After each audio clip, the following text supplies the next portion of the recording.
Hello everyone. Let's start from the oxysome F0 F1 particles. This video is for UP TGT PGT biology aspirants और ये cell the basic unit of life की 5th class है। इसके पहले 4 classes हो चुकी हैं जिसमें बहुत सारे टॉपिक्स कवर हो चुके हैं। लास्ट वीडियो में मैंने ऑक्सीजोम का डायग्राम दिखाया था कि ये जो है माइटोकॉन्ड्रिया के इनर माइटोकॉन्ड्रियल मेम्ब्रेन पे प्रेजेंट होता है। Let me see you again. This is the complete structure of mitochondria. This is inner mitochondrial membrane of mitochondria and their folding is called cristae.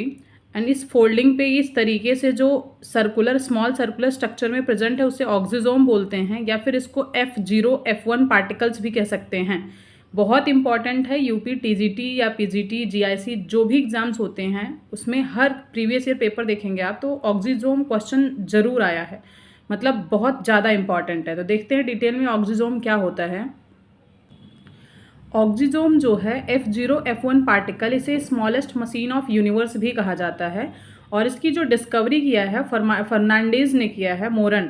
Hence F0 F1 particles, क्योंकि फर्नांडीज ने किया है तो F से शुरू है तो F0 F1 पार्टिकल्स इसका नाम रख दिया गया है। नोन एज फर्नांडीज मोरन पार्टिकल, इसे पूरा कंप्लीटली हम फर्नांडीज मोरन पार्टिकल कहते हैं। उसके बाद है अगला point, also known as Racker's particle, इसे रेकर्स पार्टिकल भी कहा जाता है, एलिमेंट्री पार्टिकल भी कह सकते हैं, यूनिट ऑफ द माइटोकॉन्ड्रिया भी कह सकते हैं। ये सब डिफरेंट नेम्स हैं ऑक्सीजोम के। इस तरीके से ऑक्सीजोम जो इनर माइटोकॉन्ड्रियल मेम्ब्रेन पे प्रेजेंट था, इस तरीके से उसका एक्चुअली में स्ट्रक्चर होता है। जो ऊपर वाला ये सर्कुलर पार्ट है उसे हेड बोलते हैं, जिसे F1 कहते हैं, और इस वाले पार्ट को, मिडल पार्ट को F0 पार्टिकल कहते हैं। इसमें जो एक F0 सब यूनिट है, एक F1 सब यूनिट है, उसके बारे में हम डिटेल में देखते हैं कि दोनों में क्या डिफरेंस है। जो F0 सब यूनिट है ट्रांस मेम्ब्रेन और इंटीग्रल प्रोटीन से बना हुआ है। पेरिफेरल मेम्ब्रेन है या इंट्रिंसिक प्रोटीन होता है ये F0 पार्टिकल, F1 पार्टिकल।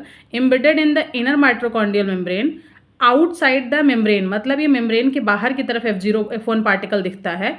अगर मैं एक बार फिर से दिखाऊं आपको तो ये पूरा स्ट्रक्चर है। तो इस वाले पार्ट को, जो सर्कुलर पार्ट है, इसे F1 कहते हैं और इस वाले पार्ट को F0 कहते हैं। तो ये जो F0 है वो इनर माइटोकॉन्ड्रियल मेम्ब्रेन में आके अटैच्ड है, लेकिन जो F1 पार्टिकल है वो इनर माइटोकॉन्ड्रियल मेम्ब्रेन से बाहर की तरफ है। बिल्कुल यही लिखा गया है। जो F1 पार्टिकल या F1 सब यूनिट होता है responsible for the transport of hydrogen concentration या hydrogen ion from peri mitochondrial space to the mitochondrial matrix. जो F1 F0 पार्टिकल है ये रिस्पॉन्सिबल होता है हाइड्रोजन आयन का ट्रांसपोर्ट करने के लिए। कहाँ से कहाँ करता है? पेरी माइटोकॉन्ड्रियल स्पेस से माइटोकॉन्ड्रियल मैट्रिक्स में। जब हम माइटोकॉन्ड्रिया बनाते हैं तो अगर ये उसका इनर मेम्ब्रेन है और इसके बाद ये आउटर मेम्ब्रेन है, तो इन आउटर और इनर के बीच में जो स्पेस होता है इसे पेरी माइटोकॉन्ड्रियल स्पेस बोलते हैं। उसके बाद ये जो है आउटसाइड द मेम्ब्रेन है, responsible for the formation of ATP। F1 सब यूनिट जो है ऑक्सीजोम का, यही ATP फॉर्मेशन के लिए रिस्पॉन्सिबल है। और ये बात इंपॉर्टेंट है कि हमें पता होना चाहिए कि माइटोकॉन्ड्रिया में जो ऑक्सीजोम है उसमें जो F1 सब यूनिट है, this is responsible for the formation of ATP। अगर ये पूरा माइटोकॉन्ड्रिया है, ये इनर माइटोकॉन्ड्रियल मेम्ब्रेन, ये आउटर माइटोकॉन्ड्रियल मेम्ब्रेन, पूरा साइटोसोल देख रहे हैं हम। उसके बाद इसमें जो इनर माइटोकॉन्ड्रियल मेम्ब्रेन है जिसपे हमारा ऑक्सीजोम प्रेजेंट होता है, अगर उसको हम जूम आउट करें तो ये कम्प्लीटली पूरा ऐसे दिखेगा जैसे फ्लूइड मोजाइक मॉडल का स्ट्रक्चर हमने देखा था। तो ये पूरे फ्लूइड मोजाइक मॉडल में जो कुछ भी प्रोटीन्स हमने पढ़ा है वो सबके साथ साथ इसमें ये जो रेड कलर से इस स्ट्रक्चर में प्रेजेंट है, ये हमारा ऑक्सीजोम इसी तरीके से प्रेजेंट है इनर माइटोकॉन्ड्रियल मेम्ब्रेन में। जो इस वाले पार्ट है इसको हम F0 पार्टिकल या फिर ट्रांस मेम्ब्रेन प्रोटीन कहते हैं, और ये जो ऊपर वाला हेड पार्ट है F1 को हम पेरिफेरल प्रोटीन कहते हैं, पेरीफेरी पे प्रेजेंट है। तो ये कंप्लीट इनर माइटोकॉन्ड्रियल मैट्रिक्स में इसका पूरा वो शो कर रहा है एकदम अच्छे से ऑक्सीजोम को। जो ATP है, फॉर्मेशन ऑफ ATP जो होता है ऑन बीटा सब unit of F1 particle. F1 particle जो है वो ATP का फॉर्मेशन करता था, अभी मैंने आपको फंक्शन उसका बताया। तो अगर हम पूछें कि F1 पेरिफेरल प्रोटीन जो है इस पार्टिकल में भी कौन सी सब यूनिट ATP फॉर्मेशन करती है, तो बीटा सब यूनिट जो है मैट्रिक्स में वो ATP फॉर्म करता है। अगर हम प्रोसेस ऑफ ATP फॉर्मेशन पूरा देखना चाहें तो ये होता है, इसको हम कहते हैं फॉस्फोराइलेशन। फॉस्फोराइलेशन पूरा एटीपी फॉर्मेशन प्रोसेस होता है। फॉस्फोराइलेशन अकर्स इन 2 प्लेसेस, 2 जगह हो सकता है, एक तो क्लोरोप्लास्ट में, दूसरा हो सकता है माइटोकॉन्ड्रिया में। इन the presence of light photophosphorylation होता है, ये तो प्लांट के केस का हो गया। और ये in mitochondria in the presence of oxygen known as the oxidative phosphorylation. Mitochondria में ऑक्सीजन के प्रेजेंस में होगा, क्लोरोप्लास्ट में ये क्लोरोफिल के प्रेजेंस में या लाइट के प्रेजेंस में होगा। उसके बाद हमारे पास आता है मैकेनिज्म ऑफ एटीपी फॉर्मेशन, जो है जो पीटर माइकल ने दिया था, इसे हम केमियोस्मोटिक मैकेनिज्म कहते हैं, केमियोस्मोटिक मैकेनिज्म कहते हैं। तो ये मैकेनिज्म ऑफ एटीपी फॉर्मेशन हो गया। जैसा कि आप सबको पता है कि जो माइटोकॉन्ड्रिया है इसमें राइबोसोम बिल्कुल बैक्टीरिया के इक्वल होते हैं। प्लास्टिड में भी 70s होता है, तो इसकी जो 70s की स्मॉलर यूनिट होती है वो 30s होती है, और जो लार्जर सब यूनिट होती है उसे हम 50s कहते हैं। राइबोसोम्स ऑफ ममेलियन माइटोकॉन्ड्रिया जो होता है वो 55s यूनिट से बनता है। 55s मतलब 55 राइबोसोम्स प्रेजेंट होते हैं। तो इसमें स्मॉलर यूनिट 28 होगा और लार्जर यूनिट 39 होगा। ये इंपॉर्टेंट पॉइंट है। उसके बाद अब हम देखते हैं माइटोकॉन्ड्रिया का फंक्शन क्या क्या हो सकता है। तो माइटोकॉन्ड्रिया के फंक्शन में site for the cellular respiration, ये जो है माइटोकॉन्ड्रिया सेलुलर रेस्पिरेशन का साइट है। लिंक रिएक्शन होगा, क्रेब्स साइकिल होगा, इलेक्ट्रॉन ट्रांसपोर्ट सिस्टम होगा, ये इनर मेम्ब्रेन में होता है, इनर माइटोकॉन्ड्रियल मेम्ब्रेन, और ये माइटोकॉन्ड्रिया के मैट्रिक्स में होगा, लिंक रिएक्शन या क्रेब्स साइकिल। उसके बाद site for the synthesis of ATP, hence mitochondria is known as power house of the cell. अभी हमने देखा कि जो हमारे पास माइटोकॉन्ड्रिया का इनर माइटोकॉन्ड्रियल मेम्ब्रेन है, जो वो क्रिस्टियाई होता है यूनिट माइटोकॉन्ड्रिया की, उस पर ऑक्सीजोम प्रेजेंट था। ऑक्सीजोम में 2 यूनिट सब यूनिट्स थे, एक F0 एक F1। F1 जो था पेरिफेरल प्रोटीन से बना हुआ, वो एटीपी फॉर्मेशन के लिए रिस्पॉन्सिबल था, और एटीपी फॉर्मेशन जो F1 पार्टिकल करता था उसका F1 पार्टिकल का भी बीटा सब यूनिट एटीपी फॉर्मेशन में हेल्प करता है। आगे देखते हैं हम। In plants mitochondria involved in the process of C2 cycle of the photophosphorylation. तो ये पूरा क्या है, माइटोकॉन्ड्रिया प्लांट सेल में C2 साइकिल करवाता है। क्लोरोप्लास्ट, पेरोक्सिसोम, माइटोकॉन्ड्रिया, इस तरीके से पूरा सीरीज एटीपी फॉर्मेशन या फोटोफॉस्फोराइलेशन में चलता है। नेक्स्ट पॉइंट है, in sperm mitochondria modified into the spiral structure in the middle piece of the sperm known as the nebenkern. ये हमने जब रिप्रोडक्शन पढ़ेंगे तो देखेंगे कि जो स्पर्म का स्ट्रक्चर अगर आपने देखा है, तो अगर ये पूरे तरीके से इसे स्पर्म बनता है, तो ये जो मिडल पार्ट होता है इस तरीके से इसमें ऐसे ऐसे मैट्रिक्स प्रेजेंट होता है, तो इसे नेबेनकर्न कहते हैं, और ये स्पर्म का माइटोकॉन्ड्रिया होता है। Let me see you once again in detail. ये पूरा स्पर्म का स्ट्रक्चर है, और स्पर्म के ये जो ऑरेंज वाला पार्ट है इसे एक्रोजोम कहते हैं, जो कि मॉडिफाइड गोल्गी बॉडी है। हमने गोल्गी बॉडी जब पीछे पढ़ा था तो उसमें फंक्शन में देखा था कि गोल्गी बॉडी ही आगे चल के मॉडिफाइड होके स्पर्म का एक्रोजोम बनाता है। उसके बाद ये वाला पार्ट हेड होता है स्पर्म का, इसको हम नेक बोलते हैं। ये पूरा का पूरा जो पार्ट है इसे मिडल पीस ऑफ स्पर्म कहते हैं। मिडल पीस के अंदर जो इस तरीके से स्ट्रक्चर प्रेजेंट है इसे नेबेनकर्न बोलते हैं, जो कि माइटोकॉन्ड्रिया मॉडिफाई होके ये स्ट्रक्चर बनाता है। Helps in the motility of the sperm, sperm के मोटिलिटी में हेल्प करता है। तो स्पर्म का नेबेनकर्न ये बहुत इंपॉर्टेंट है पॉइंट, इसलिए मैंने इतने डिटेल में एक्सप्लेन करने की कोशिश करी है। Plays important role in the maternal inheritance and cytoplasmic inheritance. जो हमारा ये नेबेनकर्न है ये इंपॉर्टेंट रोल प्ले करता है मैटरनल इनहेरिटेंस में या फिर साइटोप्लाज्मिक इनहेरिटेंस में। अब माइटोकॉन्ड्रिया के बाद अगला स्ट्रक्चर मतलब अगला सेल ऑर्गेनेल्स हम प्लास्टिड देखेंगे, जो कि सिर्फ और सिर्फ प्लांट्स में प्रेजेंट होता है, और ये डबल मेम्ब्रेनस स्ट्रक्चर होता है। तो प्लास्टिड टर्म जो है हैकेल ने दिया था, और इसकी डिस्कवरी जो है काइम्पर ने किया था। Single circular double stranded DNA होता है इसमें, और porin proteins in the outer membrane, इसके आउटर मेम्ब्रेन पे पोरिन प्रोटीन प्रेजेंट होता है। और प्लास्टिड में जो है 70s राइबोसोम प्रेजेंट होता है। डिवीजन इसका फिजन के बेसिस तरीके से होता है। डीएनए इसका नेकेड होता है, मतलब हिस्टीन प्रोटीन नहीं प्रेजेंट होता है। Important role in the cytoplasmic inheritance, और जो इसका फंक्शन है वो साइटोप्लाज्मिक इनहेरिटेंस में इंपॉर्टेंट रोल प्ले करता है। कितने टाइप के प्लास्टिड्स हो सकते हैं मैंने लास्ट वीडियो में या पिछली वीडियोस में डिस्कस किया है, लेकिन एक बार फिर से देखते हैं ताकि चीज़ें याद हो जाएं। तो टाइप्स ऑफ प्लास्टिड में एक आएगा क्लोरोप्लास्ट, दूसरा है क्रोमोप्लास्ट, और तीसरा होता है ल्यूकोप्लास्ट। तो पहले हम देखते हैं क्लोरोप्लास्ट क्या हो। क्लोरोप्लास्ट जो है क्लोरीन मतलब ग्रीन कलर का होता है, कंटेन्स क्लोरोफिल, तो क्योंकि ये क्लोरोप्लास्ट है तो इसमें याद रखने में इजी हो जाएगा। तो ये क्लोरोफिल कंटेन करता है, ग्रीन कलर्ड का होता है, responsible for the green colour of the leaves. Obviously ये बहुत इजी है, चीज़ें याद हो जाएंगी। नेक्स्ट हम देखते हैं क्रोमोप्लास्ट, जो टाइप्स है प्लास्टिड का second types. Imparts different colour to the leaves, fruits, flowers, contains various pigment like carotene and जंथोफिल।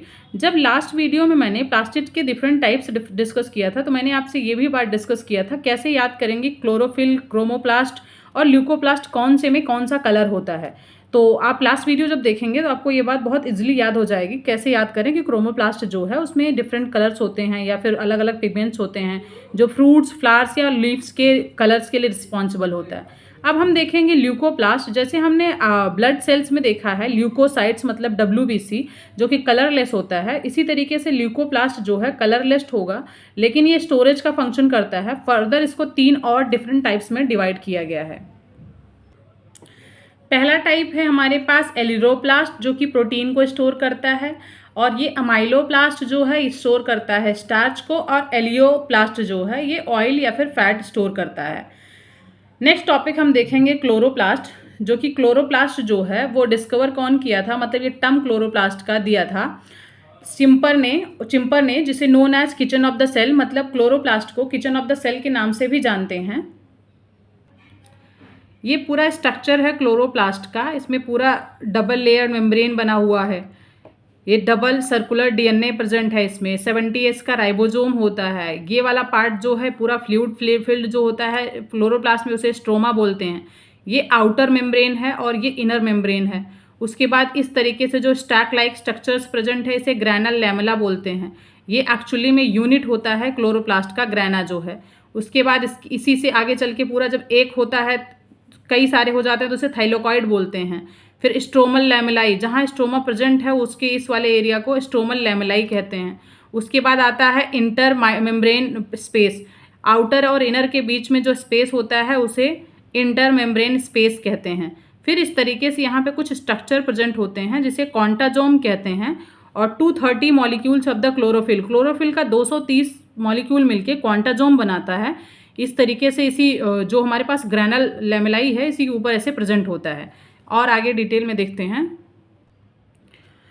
Photosynthesis 2 type के रिएक्शंस होता है, जैसे कि लाइट रिएक्शन है, डार्क रिएक्शन है। तो जो लाइट रिएक्शन होता है उसे फोटोकेमिकल रिएक्शन कहते हैं और डार्क रिएक्शन को ब्लैकमैन्स रिएक्शन कहते हैं।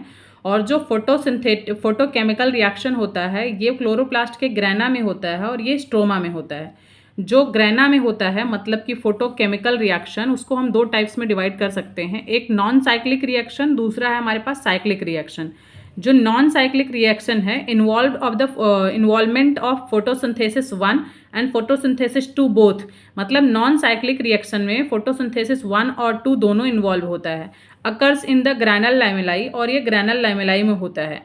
हमारे पास साइक्लिक रिएक्शन जो है जिसमें इन्वॉल्वमेंट सिर्फ और सिर्फ फोटोसिंथेटिक 1 का होता है, अकर्स इन द स्ट्रोमल लैमेलाई, और ये स्ट्रोमा के लैमेलाई में होता है। फोटोसिंथेसिस 1 जो है सिर्फ ग्रैनल और स्ट्रोमल लैमेलाई में होगा। फोटोसिंथेसिस 2 जो है ओनली इन द ग्रैनल। ये हम जब पढ़ेंगे प्लांट फिजियोलॉजी उसमें भी पढ़ेंगे, बस ये बेसिक सी बात है जो हमें जानना ज़रूरी था यहाँ पे। उसके बाद थाइलेकॉइड मेम्ब्रेन जो है contains photosynthetic pigment in the form of packets known as the quantasome और फोटोसिंथेटिक यूनिट। इस तरीके से जो हमने देखा पीछे ग्रैना बना हुआ था, ग्रैना पे इस तरीके से स्ट्रक्चर्स में 230 यूनिट्स जो प्रेजेंट होते हैं क्लोरोफिल के, टोटल मिला के उसको हम क्वांटाजोम कहते हैं। और डिस्कवर कौन किया था? पार्क एंड बेगिंस ने। बहुत ज़्यादा इंपॉर्टेंट है, क्वेश्चन पूछा गया है। तो 1 quantasome is equal to 280 pigment of molecules. तो इन 280 पिगमेंट्स को अगर हम डिवाइड करें 2 पार्ट में तो ये 230 जो है क्लोरोफिल होता है और 50 कैरोटोनॉइड्स होते हैं, और कैरोटोनॉइड्स के साथ साथ इसमें फाइकोबिलिन्स भी प्रेजेंट होता है। 230 क्लोरोफिल में क्लोरोफिल ए और क्लोरोफिल बी होता है। 160 जो है क्लोरोफिल ए होगा और 70 क्लोरोफिल बी का मॉलिक्यूल इसमें प्रेजेंट होता है। Photosynthetic pigment of the chloroplast में एक तो क्लोरोफिल है और दूसरा कैरोटोनॉइड्स है, तीसरा होता है फाइकोबिलिन्स। तो जो क्लोरोफिल है, chlorophyll A, chlorophyll B, chlorophyll C, D, E, ये डिफरेंट टाइप्स का क्लोरोफिल हो सकता है। कैरोटोनॉइड्स में कैरोटीन आता है या जैंथोफिल आता है। जो कैरोटीन होता है ये नॉन ऑक्सीजनेटेड है, जिसमें C40, H56 जैंथोफिल जो है ऑक्सीजनेटेड कैरोटीन होता है, मतलब इसमें ऑक्सीजन प्रेजेंट होगा और इसमें ऑक्सीजन एब्सेंट होगा। नेक्स्ट हमारे पास था क्लोरोफिल का पिगमेंट में, क्लोरोप्लास्ट के पिगमेंट में phycobilins, only proteinaceous photosynthetic pigment, इसमें सिर्फ प्रोटीनेशियस फोटोसिंथेटिक पिगमेंट प्रेजेंट होते हैं और ये वाटर सॉल्युबल होता है। कैरोटेनॉइड्स प्लस क्लोरोफिल ये दोनों मिक्स होते हैं तो लिपिड सॉल्युबल हो जाता है। नेक्स्ट हम देखते हैं कौन सा क्लोरोफिल किस ऑर्गेनिज्म में प्रेजेंट होता है। ये हमारे पास सारे ऑर्गेनिज्म हैं जिसमें ब्लू ग्रीन एल्गी है, क्लोरोफाइसियाई, ग्रीन प्लांट्स हो गए, फियोफाइसियाई, फिर रोडोफाइसियाई, फिर जैंथोफाइसियाई, फिर बैसिलेरियोफाइसियाई, जिसे हम आगे डायटम्स भी होते हैं, इसे येलो ग्रीन एल्गी कहते हैं। तो इसमें कौन सा क्लोरोफिल प्रेजेंट होता है, जैसे इसमें क्लोरोफिल ए है, ये क्लोरोफिल बी हो गया यहाँ पे, मतलब इसमें क्लोरोफिल ए प्रेजेंट होता है, इसमें क्लोरोफिल बी प्रेजेंट होता है, इसमें क्लोरोफिल सी होता है और इसमें क्लोरोफिल डी होता है, क्लोरोफिल ई होता है, इसमें भी क्लोरोफिल ई है। तो इसमें क्लोरोफिल ए इन सब में प्रेजेंट है जिसमें प्लस किया गया है। फिर कैरोटेनॉइड्स आते हैं, इनमें सब कुछ, मतलब क्लोरोफिल ए, क्लोरोफिल बी, मतलब ब्लू ग्रीन कैरोटेनॉइड्स जो है ब्लू ग्रीन इनमें इन सब ऑर्गेनिज्म में प्रेजेंट है। फिर फाइकोबिलिन्स जो है वो ब्लू ग्रीन एल्गी में प्रेजेंट होता है और किस में प्रेजेंट होता है, रोडोफाइसियाई में, बाकी सब में एब्सेंट होता है फाइकोबिलिन्स। अब हम देखते हैं shapes of the chloroplast. In higher plants discoidal shape का होता है chloroplast. In green algae chloroplast polymorphism present होता है। वेरियस शेप्स, पॉलीमॉर्फिज्म का मतलब, मॉर्फिज्म का मतलब जो डिफरेंट शेप्स में प्रेजेंट हो सके या फिर डिफरेंट शेप्स में रह सके। फॉर एग्जाम्पल जैसे कप शेप्ड में होता है, इसमें एग्जाम्पल है क्लोरेला या फिर क्लामाइडोमोनास। फिर गिर्डल शेप या फिर कॉलर शेप में हो सकता है, यूलेथ्रिक्स का एग्जाम्पल है। फिर स्टार शेप्ड में हो सकता है जिसमें जिग्मनेमिया आता है। फिर नेक्स्ट हमारे पास रेटिकुलेट होता है जिसमें ऊडोगोनिया होता है। फिर डिस्कॉइडल शेप का जो क्लोरोप्लास्ट है वो वाउचेरिया में प्रेजेंट होगा। रिबन शेप्ड या फिर स्पायरल शेप स्पायरोगायरा में प्रेजेंट होगा। ये different shapes with the example chloroplast के थे जो कि इंपॉर्टेंट है, हमें याद होना चाहिए कि इसमें कौन से शेप का क्लोरोप्लास्ट प्रेजेंट होता है। इन C4 plants leaves chloroplast dimorphism, मतलब C4 प्लांट्स में जो लीव्स होते हैं उनके क्लोरोप्लास्ट जो है डाइमॉर्फिज्म शो करते हैं। बंडल सीथ सेल में अग्रेनल क्लोरोप्लास्ट होता है और जिसमें ग्रेना एब्सेंट होता है, ओनली डिस्क्रीट थाइलाकॉइड, उसमें सिर्फ थाइलाकॉइड ही प्रेजेंट होता है। मेसोफिल में क्या होता है, नॉर्मल क्लोरोप्लास्ट होता है जो कि ग्रेनल क्लोरोप्लास्ट में रहता है, उसमें ग्रेना प्रेजेंट होता है। राइबोसोम है अगला हमारा सेल ऑर्गेनेल जो कि 1953 में इसकी डिस्कवरी हुई थी।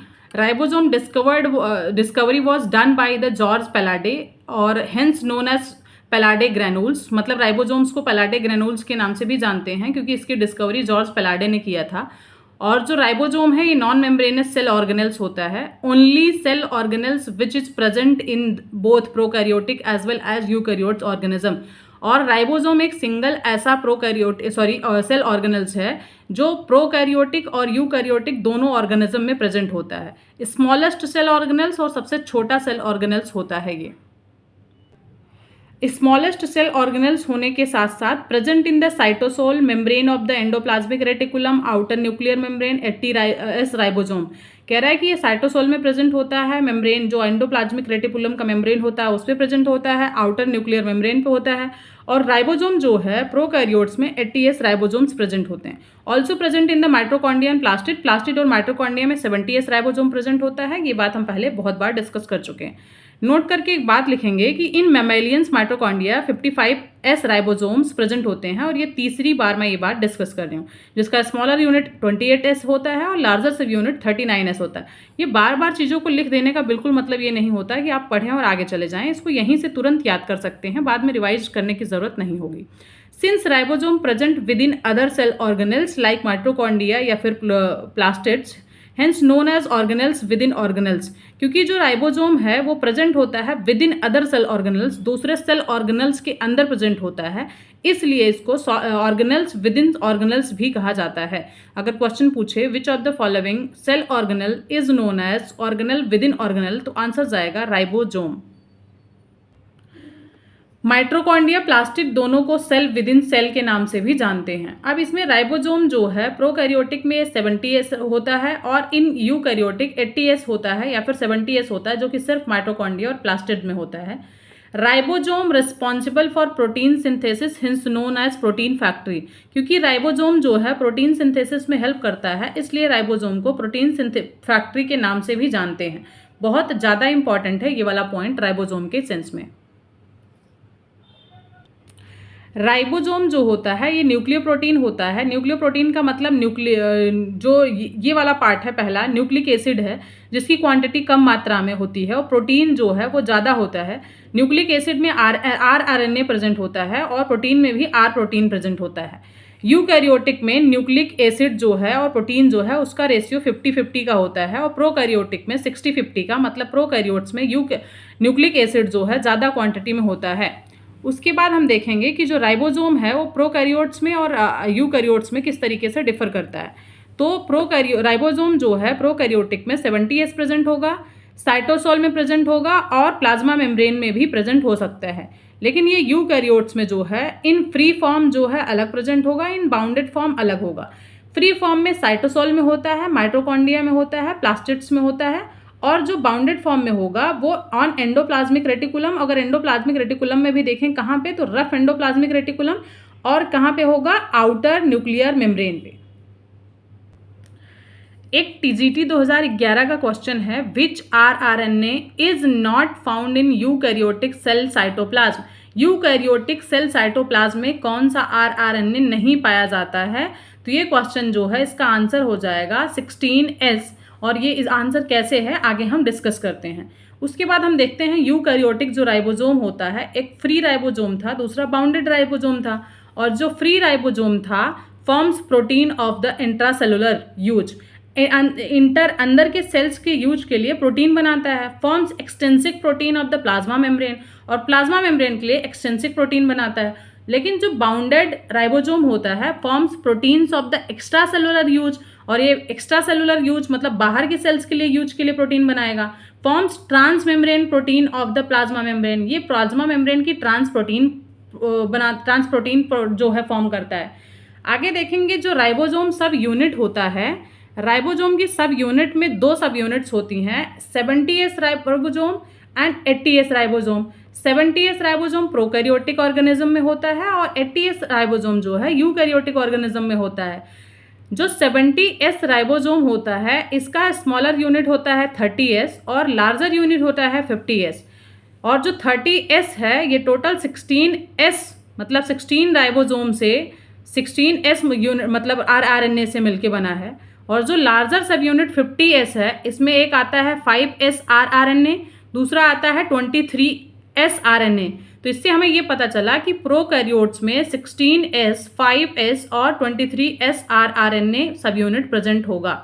और दूसरी तरफ हमारे पास है 80S राइबोसोम, जिसको 2 पार्ट्स में डिवाइड करेंगे, लार्जर और स्मॉलर सब यूनिट में। तो हमारे पास आ जाएगा एक 40S, दूसरा आएगा 60S। 40S जो है उसे 18S आरएनए से बनाते हैं। उसके बाद 60S जो है वो 5S, 5.8S, 28S आरएनए से मिलके बना है। तो इससे हमें ये पता चला कि यूकैरियोटिक ऑर्गेनिज्म में 5S, 5.8S, 28S और 18S प्रेजेंट होता है। और यहाँ पे एक चीज़ हम देखें तो 5S प्रोकैरियोटिक में भी होता है और यूकैरियोटिक में भी होता है। बाकी सब ऑर्गेनिज्म यहाँ सारे के सारे आरएनए डिफरेंट हैं। तो क्वेश्चन जो पूछा गया था वो ये पूछा गया था यूकैरियोटिक सेल के साइटोप्लाज्म में कौन सा आरएनए नहीं पाया जाता है। तो यूकैरियोटिक सेल ऑर्गेनेल्स में 16S तो नहीं है, 16S इसका पार्ट है। एक और हो सकता है 23S भी, लेकिन ऑप्शन में 16S था लेकिन 23S नहीं था। दोनों दे देगा तो आंसर कोई एक ही चूज करना है।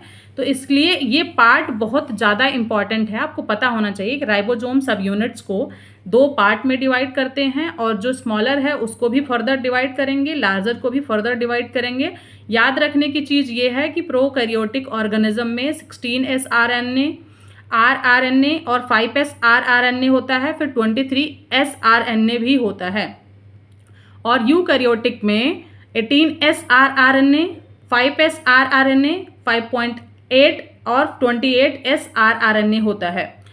इंपॉर्टेंट पॉइंट हमारे पास है कि 70S राइबोसोम में टोटल 3 टाइप्स के आरएनए होते हैं, आरआरएनए होते हैं, जो कि अभी जस्ट हमने डिस्कस किया है कि जो 70s राइबोसोम होता है वो प्रोकैरियोट्स में प्रेजेंट होता है, और प्रोकैरियोट्स में होते हैं 16s, 5s और 23s। लेकिन 80s राइबोसोम में टोटल 4 टाइप्स के राइबोसोम्स होते हैं, एक 5s, 5.8s, 28s और 18s। 5s rRNA common in both 70s and 80s। ये जो 5s rRNA है इसमें और इसमें मतलब प्रोकैरियोटिक और यूकैरियोटिक दोनों ऑर्गेनिज्म में पाया जाता है। ये भी बहुत इंपॉर्टेंट क्वेश्चन बन जाएगा, पूछा जा सकता है क्वेश्चन में। Very very important. ये पूरा पार्ट अभी जस्ट हमने जो राइबोसोम की सब यूनिट डिस्कस करी है बहुत ज़्यादा इंपॉर्टेंट है।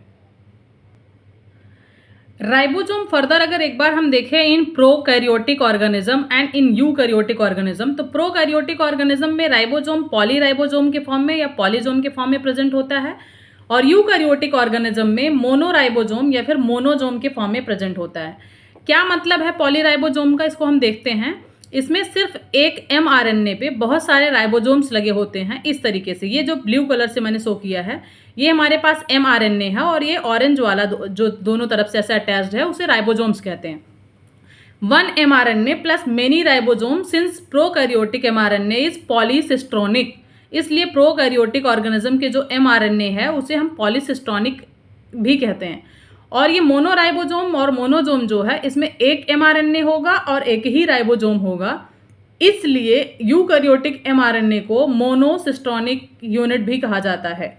उसके बाद जो हमारे पास है subunit of the ribosomes are joined together with the help of magnesium concentration या फिर magnesium ion. Very very important, बहुत बहुत बहुत ज़्यादा इंपॉर्टेंट है, बहुत बार क्वेश्चन पूछा गया है। ये लास्ट वीडियोज़ में मैं डिस्कस कर चुकी थी। इसमें यहाँ पे हमारे पास मान लो ये राइबोसोम का एक यूनिट है जो कि 80s का यूनिट है, और इसकी एक स्मॉलर यूनिट होगी, लार्जर यूनिट होगी। ये 40s है, एक 60s है। तो यहाँ से इधर मतलब ये रिवर्स हो सकता है इस तरीके से, मैग्नीशियम आयन के थ्रू ये दोनों एक दूसरे के साथ ज्वाइन भी हो सकते हैं और एक दूसरे के साथ अलग भी हो सकते हैं। तो अगर मैग्नीशियम कंसंट्रेशन जो है उसका डिसोसिएशन हो जाता है तो ये एक दूसरे के साथ ज्वाइन कर जाते हैं।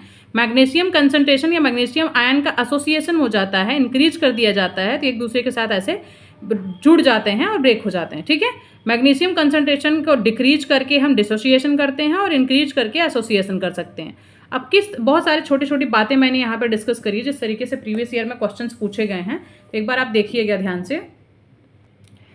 ऐसी छोटी चीज़ें हैं जो हमको आता हुआ भी क्वेश्चन गलत हो जाता है। तो वो स्मॉलेस्ट आरएनए कौन सा होता है? टीआरएनए को स्मॉलेस्ट आरएनए कहते हैं। वेरी इंपॉर्टेंट क्वेश्चन, पीजीटी 2016 का क्वेश्चन है।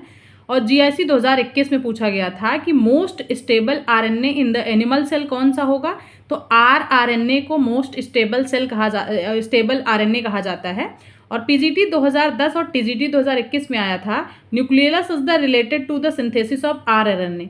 तो मतलब क्वेश्चन पूछा गया था कि आरएनए का सिंथेसिस कहाँ पे होता है, तो यहाँ पे आंसर होगा न्यूक्लियोलस में। और ये भी बात मैं लास्ट वीडियोस में डिस्कस कर चुकी हूँ। वेरी इंपॉर्टेंट पॉइंट्स, ये छोटी छोटी बातें।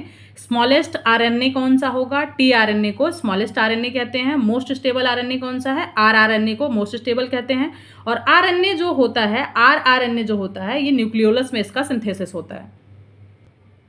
और ये जो राइबोसोम्स की यूनिट होती है जिसको हम एस के साथ रिप्रेजेंट करते हैं, और ये जो एस होता है इसे हम स्वेडबर्ग यूनिट या फिर सेडिमेंटेशन कोफिशिएंट कहते हैं। Tells about density and size. जो सेडिमेंटेशन कोफिशिएंट होता है ये हमें उस पर्टिकुलर राइबोसोम या पार्टिकल्स के डेंसिटी और साइज के बारे में बताता है। और स्वेडबर्ग यूनिट जो होता है इसकी वैल्यू होती है 10⁻⁻13 second. Site for the synthesis of ribosome inside the nucleolus. और राइबोसोम की सिंथेसिस जो है वो न्यूक्लियोलस के अंदर होता है। Hence nucleolus is known as the ribosome factory. और न्यूक्लियोलस क्योंकि वहीं बनता है, न्यूक्लियोलस में ही राइबोसोम बनता है, इसलिए न्यूक्लियोलस को राइबोसोम का फैक्ट्री भी कहा जाता है। राइबोसोम में जो है mRNA प्लस प्रोटीन को मिलके जो है राइबोसोम बनता है। mRNA formed inside the nucleolus. mRNA कहाँ बनेगा? न्यूक्लियोलस के अंदर बनेगा। mRNA और प्रोटीन दोनों मिक्स होंगे तो राइबोसोम बनेगा। राइबोसोम जो है स्मॉलर प्रोकैरियोटिक मतलब 30s और यूकैरियोटिक 40s स्मॉलर यूनिट होता है। राइबोसोम में स्मॉलर यूनिट प्रोकैरियोट्स में 30s और यूकैरियोट्स में 40s होता है। लार्जर सब यूनिट प्रोकैरियोट्स में 50s और यूकैरियोट्स में 60s होता है। इस तरीके से अगर हम एक तरीके से देखें तो ये हमारे पास mRNA है, और mRNA पे ये लार्जर प्रोटीन है, लार्जर सब यूनिट ऑफ द राइबोसोम और स्मॉलर सब यूनिट। इसके बीच में tRNA इस तरीके से प्रेजेंट है। Smaller subunit binds with the mRNA, larger subunit binds with the tmRNA at the time of protein synthesis, मतलब ट्रांसलोकेशन। प्रोटीन सिंथेसिस प्रोसेस को ट्रांसलोकेशन कहते हैं। और यहाँ बस ये बताया जा रहा है कि लार्जर सब यूनिट जो है वो tmRNA के साथ बाइंड करता है जब प्रोटीन का सिंथेसिस होता है, और स्मॉलर सब यूनिट mRNA के साथ बाइंड कर लेता है। Sites of the ribosome, a site amino acylation site, मतलब ए साइट होता है, पी साइट होता है, ई साइट होता है। मतलब राइबोसोम के सिंथेसिस के जो साइट्स होते हैं वो 3 साइट्स होते हैं, ई, पी, ए। तो जो ई साइट होता है वो एग्जिट साइट होता है, पी साइट होता है पेप्टाइडाइल साइट होता है, और ए साइट को एमिनो असाइलेशन साइट भी कहा जाता है। स्टेनिंग ऑफ राइबोसोम जो है वो कैसे किया जाता है, टोल्यूडिन ब्लू होता है एक स्टेनिंग, उसी से हेल्प से राइबोसोम की स्टेनिंग की जाती है, और इसका फंक्शन होता है helps in the protein synthesis, हम डिस्कस कर चुके हैं। Site of protein synthesis in the plant cell is the ribosome. जो प्रोटीन का सिंथेसिस होता है प्लांट सेल में वो राइबोसोम में होता है, और ये आरपीएससी 2013 का क्वेश्चन है। पीजीटी 2011 में क्वेश्चन पूछा गया था, the ribosomes are attached to the surface of endoplasmic reticulum by ribophorin, इसका आंसर है। अगला सेल ऑर्गेनल्स हमारे पास है साइटोस्केलेटन।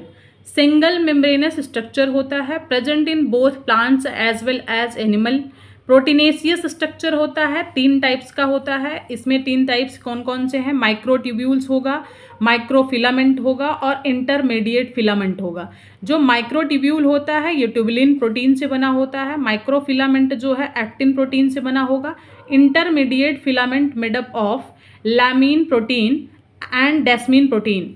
उसके बाद जो हमारे पास ये साइटोस्केलेटन है, इसका फंक्शन देखेंगे हम, प्रोवाइड्स स्ट्रक्चरल सपोर्ट। साइटोस्केलेटन का मतलब होता है सेल का स्केलेटन। जैसे हमारी बॉडी को हमारा स्केलेटन सपोर्ट प्रोवाइड करता है, बिल्कुल वैसे ही provides structural support, maintains cell shape, और ये सेल के शेप को मेंटेन करने में हेल्प करता है। Help in the cell movement, helps in the intracellular transport, cell division actin filament के through, muscle contraction actin filament के हेल्प से। ये सब फंक्शन हो गया फंक्शन ऑफ द साइटोप्लाज्म। अब हम सबसे पहला साइटोस्केलेटन का टाइप देखेंगे जो कि माइक्रोट्यूब्यूल्स था।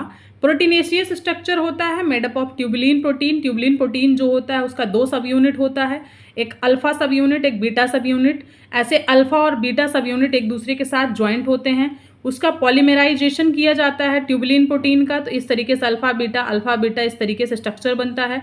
13 प्रोटीनेशियस फिलामेंट होते हैं इसमें, इसे प्रोटोफिलामेंट भी कहा जाता है। फिलामेंटस स्ट्रक्चर है ये। उसके बाद ये इस तरीके से पूरा एक स्ट्रक्चर माइक्रोट्यूब्यूल्स के फॉर्म में बना लेते हैं। ये बीटा सब यूनिट हो गया, ये अल्फा सब यूनिट, सिर्फ अल्फा सब यूनिट ऐसे, और ये सिर्फ बीटा सब यूनिट, इस तरीके से स्ट्रक्चर बन जाता है। उसके बाद हमारे पास आता है माइक्रोट्यूब्यूल्स के अलग अलग डिफरेंट फॉर्म्स।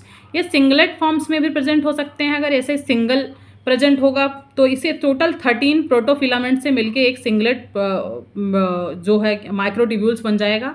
फिर डबलेट माइक्रोट्यूब्यूल्स में एक कंप्लीट जो हमारे पास प्रोटीनेशियस फिलामेंट होगा और एक इनकम्प्लीट प्रोटीनेशियस फिलामेंट होगा।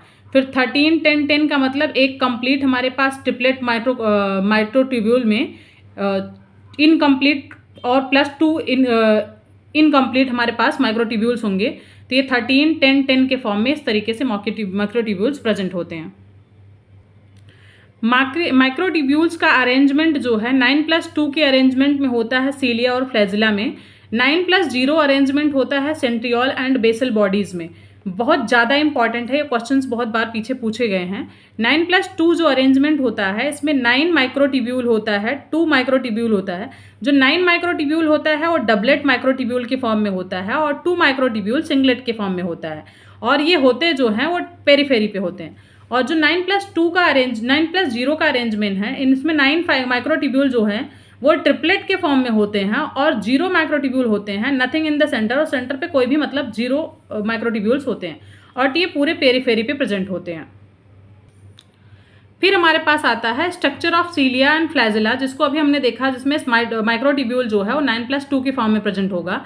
यूकैरियोटिक फ्लैजिला जो होता है वो ट्यूबुलिन प्रोटीन से बना होता है। प्रोकैरियोटिक फ्लैजिला जो है फ्लैजेलिन प्रोटीन से बना होता है। No microtubules in the prokaryotic flagella, prokaryotic flagella में कोई भी माइक्रोट्यूब्यूल नहीं होता है। हेंस 9+2 अरेंजमेंट एब्सेंट, इसलिए हम कह सकते हैं माइक्रोट्यूब्यूल्स जो है ये प्रोकैरियोटिक सेल में 9+2 अरेंजमेंट एब्सेंट होता है, क्योंकि कोई भी फ्लैजेला होता ही नहीं। अब हम देखते हैं, अगर मान लो ये पूरे के पूरे तरीके से हमारे पास एक तरीके सेल है, सेल में पूरा हमारे पास ये वाला स्ट्रक्चर दिख रहा है, ये 9 doublet at the periphery, periphery पे 9 डबलेट माइक्रोट्यूब्यूल प्रेजेंट है, और सिंगलेट माइक्रोट्यूब्यूल जो है 2, वो सेंटर में प्रेजेंट है 2 माइक्रोट्यूब्यूल्स, और दोनों के बीच में ये जो दोनों एक दूसरे को कनेक्ट करने की जो कोशिश कर रहे हैं, इंटर डबलेट ब्रिज कहा जाता है। मतलब इंटर मतलब बीच में, या फिर इसे हम लिंकर भी कह सकते हैं। 9 इन नंबर, टोटल 9 नंबर में होते हैं, इसलिए इसको नेक्सिन प्रोटीन भी कहा जाता है। उसके बाद हमारे पास ये जो बीच का सेंट्रल पार्ट है, इसे हम सेंट्रल शीथ या प्रोटीनेशियस लेयर कहते हैं, और जो हमारे पास ये 9 डबलेट माइक्रोट्यूब्यूल है उसको अंदर ले जाके प्रोटीनेशियस शीथ से या सेंट्रल शीथ से अटैच करने वाली जो लाइन होती है उसे रेडियल स्पोक्स कहते हैं, और ये भी टोटल 9 होती है स्ट्रक्चर में। उसके बाद हमारे पास आता है how many microtubule present in the cilia and flagella.